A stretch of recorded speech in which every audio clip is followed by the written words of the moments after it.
তারাকান্দা উপজেলা আওয়ামী লীগ সহ অঙ্গ সহযোগী সংগঠনের নেতৃবৃন্দের উদ্দেশ্যে বলতে চাই, মাননীয় প্রধানমন্ত্রী 5 আগস্টে এই সন্ত্রাসী জঙ্গিবাদের হামলায় যে মৃত্যুর দিকে ধাবিত হয়েছিল, এরা আসলে ওদের হত্যা করতে চেয়েছিল মাননীয় প্রধানমন্ত্রীকে। আপনারা জানেন, তাই আমি বলতে চাই 5 তারিখে এই জঙ্গি হামলার মাধ্যমে সারা বাংলাদেশে যে অরাজকতা সৃষ্টি করেছেন, এই জঙ্গিদেরকে বাংলার মাটি থেকে উচ্ছেদ করার লক্ষ্যে আমাদের সকলের একত্রতা ঘোষণা করে আজকের পর থেকে তারাকান্দা উপজেলা আওয়ামী লীগের পার্টি অফিসের থেকে আমরা কার্যক্রম শুরু করতে চাই।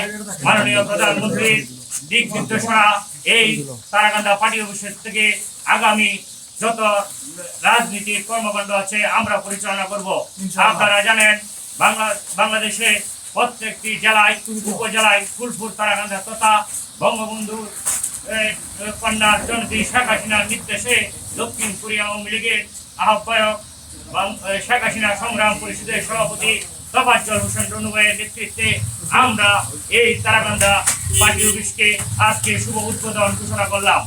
আমরা আশা রাখবো তারাকান্দা উপজেলার প্রত্যেকটি আওয়ামী লীগের সহযোগী সংগঠনের নেতৃবৃন্দ একত্রতা ঘোষণা করে আজকের পর থেকে মাননীয় প্রধানমন্ত্রী জননেত্রী শেখ হাসিনার প্রত্যেকটি রাজনৈতিক কর্মকাণ্ড আমরা এখান থেকে পরিচালনা করব। আর রনু ভাইয়ের সাথে ইতিমধ্যে আমাদের আলোচনা রয়েছে, আমরা এই পার্টি অফিসের সংস্কার মূলক যত কাজকর্ম আছে ইতিমধ্যে আমরা শেষ করব। এই বলে আমি সকলের প্রতি কৃতজ্ঞতা জ্ঞাপন করে সকলকে ধন্যবাদ জানিয়ে জয় বাংলা জয় বঙ্গবন্ধু বলে এই বক্তব্য শেষ করলাম।